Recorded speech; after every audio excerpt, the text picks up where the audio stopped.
Some encounters shatter everything you think you understand about power. Hong Kong. Spring of 1967. A hidden courtyard tucked behind weathered walls in Kowloon's backstreets, far from tourist cameras and curious eyes. Bruce Lee, 26 years old, his body a weapon forged through obsessive training, stood across from a man who'd lived 9 decades, weighed barely more than a child, and was about to expose the most profound gap in Bruce's martial understanding. For 25 minutes, the most explosively skilled fighter of his generation threw everything he possessed at someone who looked like they'd blow over in a strong wind. Not a single technique landed cleanly. This is the encounter that martial artists dismissed as fantasy when rumors first spread. The day Bruce Lee discovered that all his speed, all his precision, all his devastating power meant nothing against someone who'd transcended the very framework he was operating within. The courtyard existed outside modern Hong Kong's frantic energy. Stone pathways worn smooth by generations of footsteps. A small pond where koi circulated in patterns that seemed almost deliberate. Bamboo stalks arranged with intentionality that suggested decades of careful cultivation. At the center, a practice area roughly 20 feet across, where countless students had refined movement into something approaching meditation, where the ground itself seemed to hold echoes of disciplined repetition. Master Chen Wei-Ming occupied that space with perfect verticality, despite carrying 90 years on his frame. Standing perhaps 5'6", weighing no more than 120 pounds, his body appeared almost transparent, every bone visible beneath skin stretched taut over fragile architecture. White hair pulled into a functional knot, his face mapped by deep creases, lines radiating from his eyes, furrows along his cheeks, the weathering that comes from decades spent in contemplation and outdoor practice. But his eyes, those eyes held impossible clarity for someone who'd witnessed nearly a century of existence. Dark, intensely focused, containing awareness that suggested he perceived layers of reality others missed entirely. Bruce arrived at this courtyard through Wang Xunlong, his senior Wing Chun brother under Ip Man. Wang had mentioned casually that an elderly Tai Chi master in Kowloon possessed abilities that defied logical explanation. Bruce, brimming with confidence in his own capabilities and somewhat dismissive of Tai Chi's combat value, had responded with skepticism. Tai Chi, from his observation, was what elderly people practiced in parks for health benefits. Slow aesthetic movements that looked graceful but lacked practical application when violence erupted. Wang smiled at that assessment. "Meet him yourself," he'd suggested, "but approach with respect. Master Chen doesn't need to prove anything. If you arrive with arrogance, he'll simply dismiss you. But genuine curiosity, wanting to understand rather than dominate, he might reveal something that transforms your entire perspective on martial arts." Bruce accepted the introduction, carrying the confidence of someone who'd tested himself in actual confrontations, who'd refined technique through real combat rather than theoretical discussion, who'd built a reputation for backing philosophy with demonstrable results. He appeared that Thursday afternoon in simple training clothes, his physique displaying the lean, defined musculature of someone treating physical conditioning as scientific pursuit. Master Chen greeted him with a subtle bow, conveying respect without submission. When he spoke, his voice carried surprising strength for his age. Clear, deliberate, each syllable carefully chosen. "Mr. Lee, Wang Xunlong speaks well of you. He says you pursue truth over tradition, that you question everything, retain what functions, discard what doesn't."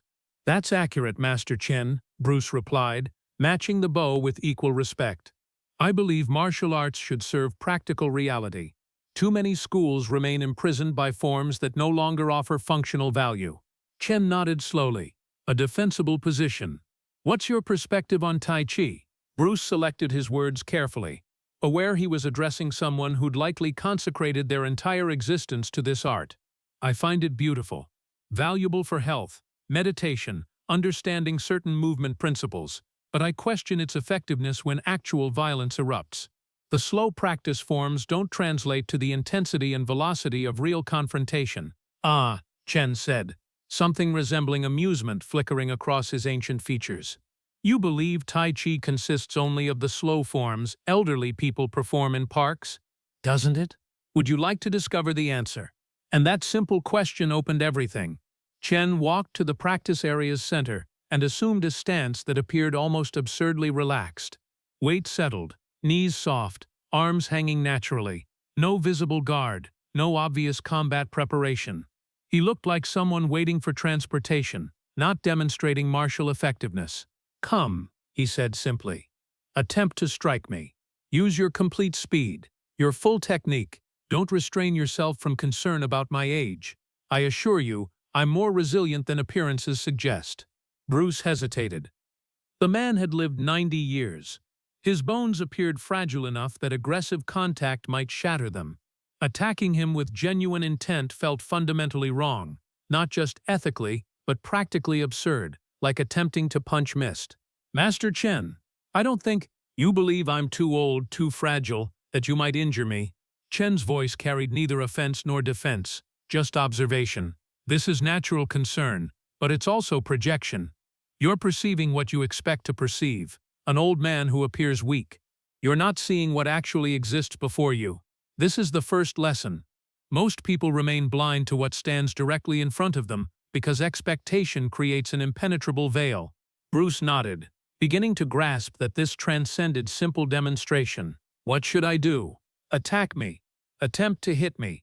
Use whatever technique you prefer. Avoid targets that might cause genuine injury. No throat strikes, no eye attacks, but otherwise, show me your capability." Bruce advanced carefully, still restraining himself, throwing a straight punch at perhaps 60% speed and power, fast enough to be legitimate, slow enough to abort if the elderly master couldn't respond. His fist traveled toward Chen's face in a proper line, correct technique, correct form. Chen wasn't there. His body had shifted, if you could even call it movement, perhaps 2 inches laterally. Bruce's fist passed through empty space where Chen's head should have been. The old man's expression remained unchanged. His breathing stayed even. He appeared not to have moved at all, as if the punch had simply missed independently. Bruce frowned and tried again, this time with greater commitment. Jab, cross, hook. 3 strikes thrown in sequence, each targeting different areas, each fast enough to demonstrate skill. Chen's body flowed between the techniques like water navigating around stones. Minimal displacement, maximum efficiency. Bruce's fists discovered only air. "Faster," Chen said calmly. Bruce escalated his speed, now operating at roughly 80% capability.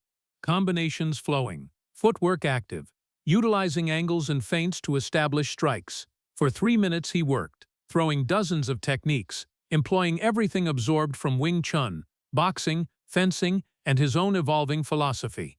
Nothing connected. Chen moved with such minimal effort, it seemed to violate physics.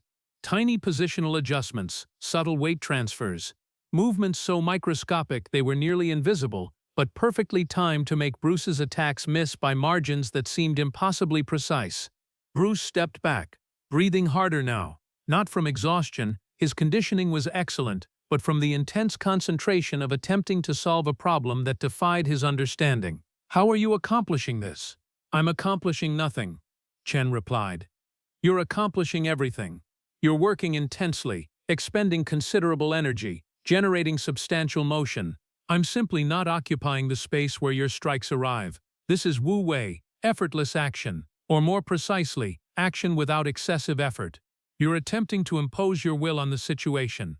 I'm simply responding to what's actually occurring, rather than fighting against it." Bruce circled, analyzing, his tactical mind processing patterns, searching for vulnerabilities. He modified his approach, throwing single strikes with complete commitment, attempting to overwhelm Chen's defense through pure speed and power rather than combination work. His fist shot forward at full capacity, the type of strike that had rendered grown men unconscious, men who trained seriously. Chen's hand rose in a slow, gentle arc that resembled reaching for a teacup. It contacted Bruce's wrist with the lightest imaginable touch, barely more pressure than a butterfly landing, and redirected the punch so Bruce's own momentum carried him beyond his target. His balance compromised, his structure disrupted, his power dissipating harmlessly into empty space. "You're employing force against force," Chen observed. "When you encounter resistance, you push harder. This is natural instinct, but it's also inefficient. Imagine a tree during a storm. Rigid branches fracture, flexible branches bend and endure. You're being rigid. I'm being flexible." Bruce reset, breathing deeply, forcing himself to conceptualize the problem differently. If direct assault didn't function, if speed and power couldn't overcome this impossible defense, perhaps the solution required different thinking. He began circulating, changing angles, establishing rhythms, then breaking them, attempting to disguise intent through unpredictable movement. Chen simply stood there, his position barely shifting, his eyes tracking Bruce with that unsettling clarity.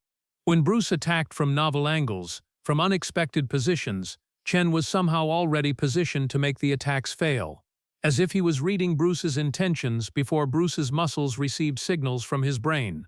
15 minutes elapsed.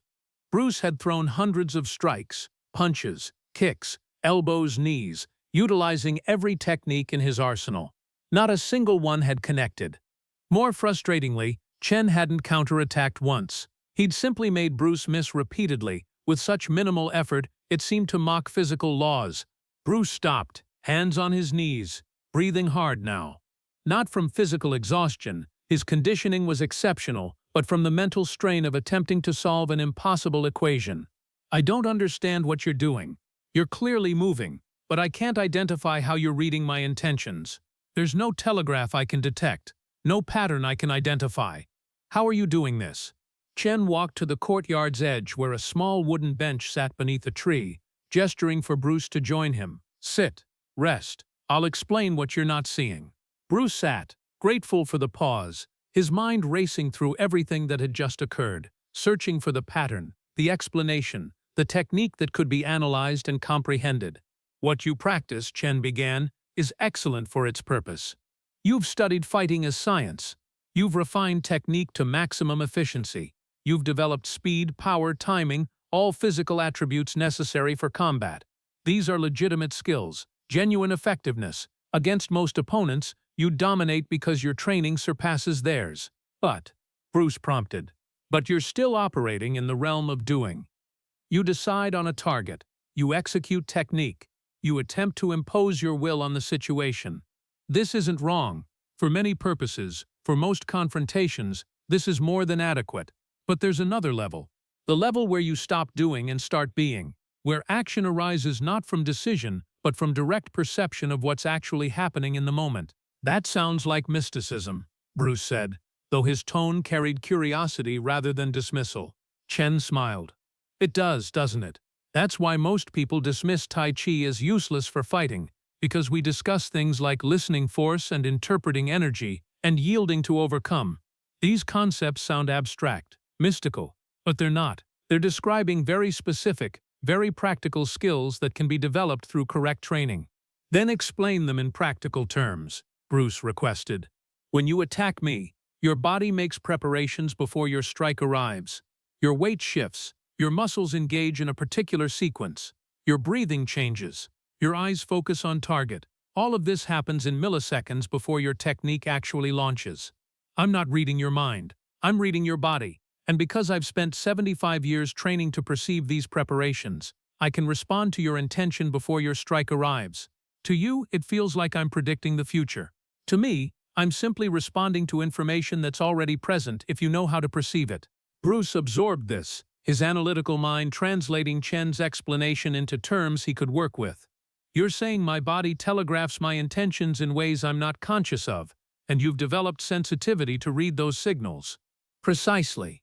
And more than that, I've developed the ability to respond without thinking, without deciding.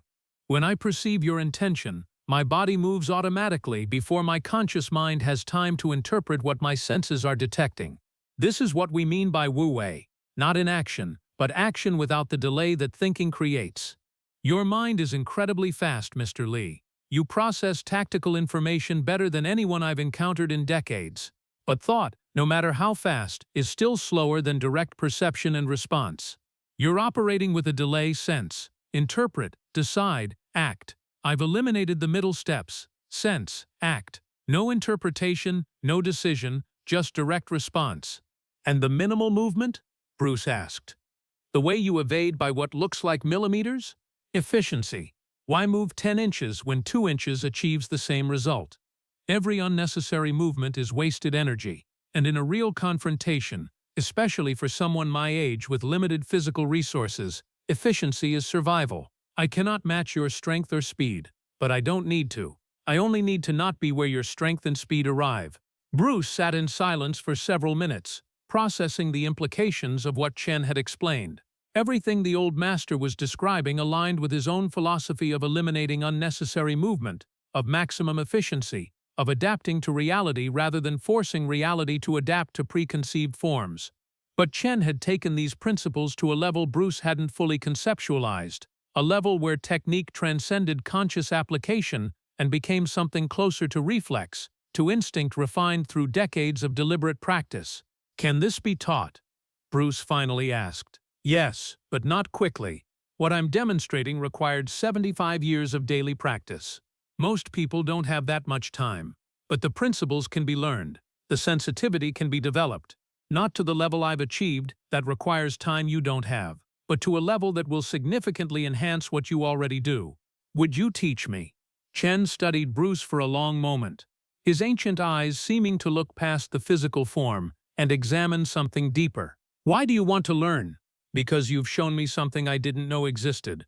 A limitation in my understanding that I can't unsee now that I'm aware of it.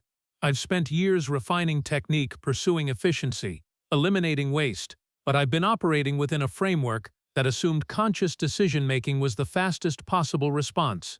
You've demonstrated that assumption is false. There's another level. I want to understand it." "Good answer," Chen said. "Not I want to be the best or I want to defeat everyone. Just honest curiosity and willingness to acknowledge limitation. This is rare in someone your age, especially someone with your reputation. Most young masters, when confronted with something that challenges their understanding, become defensive, try to explain it away, dismiss it as luck or trickery. You're doing something different. You're accepting that what you saw was real and asking how to incorporate it into your own development. So you'll teach me? I'll show you the door. Whether you walk through it depends on your willingness to practice with patience. What I do is not complicated, but it is difficult. It requires thousands of hours of very specific training that looks nothing like what you currently practice. It requires touching hands with skilled partners who can help you develop sensitivity. It requires forms practiced so slowly that outsiders will think you're wasting time. It requires learning to relax when every instinct screams to tense. Are you willing to do this? "Yes," Bruce said without hesitation, and so began an association that would last 3 years, ending only when Chen Wei-ming died peacefully in his sleep at age 93, sitting in meditation position in this same courtyard. 3 years during which Bruce would visit twice weekly, spending hours in pushing hands practice, learning to feel intention through contact, developing the sensitivity that would eventually enhance his already formidable skills. Chen never taught him forms. He never asked Bruce to abandon his existing training. He simply added a layer of development that addressed the gap Bruce had discovered, the gap between conscious decision and direct response. The training was monotonous, repetitive, frustrating.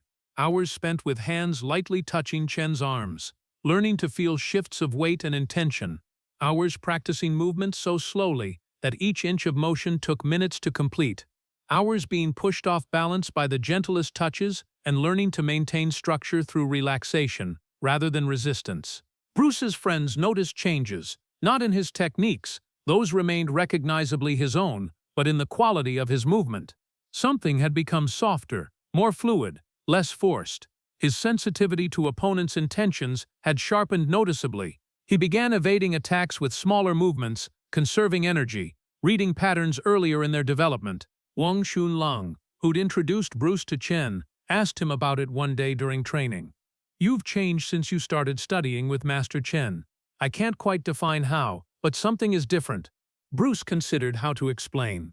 "I'm learning to get out of my own way. I was so focused on perfecting technique, on making my actions as efficient as possible, that I didn't realize the biggest source of inefficiency was the thinking itself.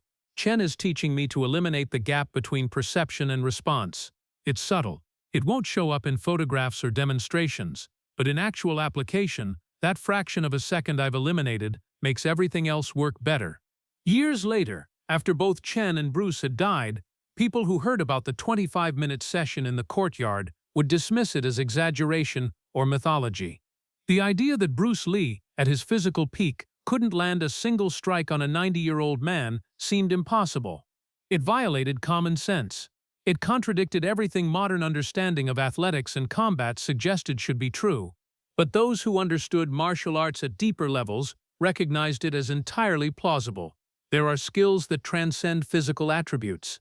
Skills developed over decades of proper training. Skills that most people never encounter because they exist in spaces between sport competition and street fighting.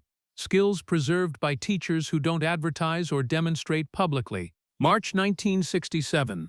A private courtyard in Kowloon. 25 minutes that taught Bruce Lee humility and opened a door to understanding that would influence everything he developed afterward.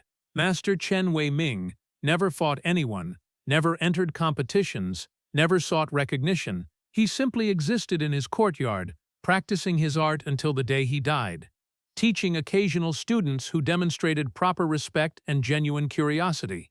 And Bruce Lee, who would become the most famous martial artist in history, always credited those 25 minutes as among the most important of his development.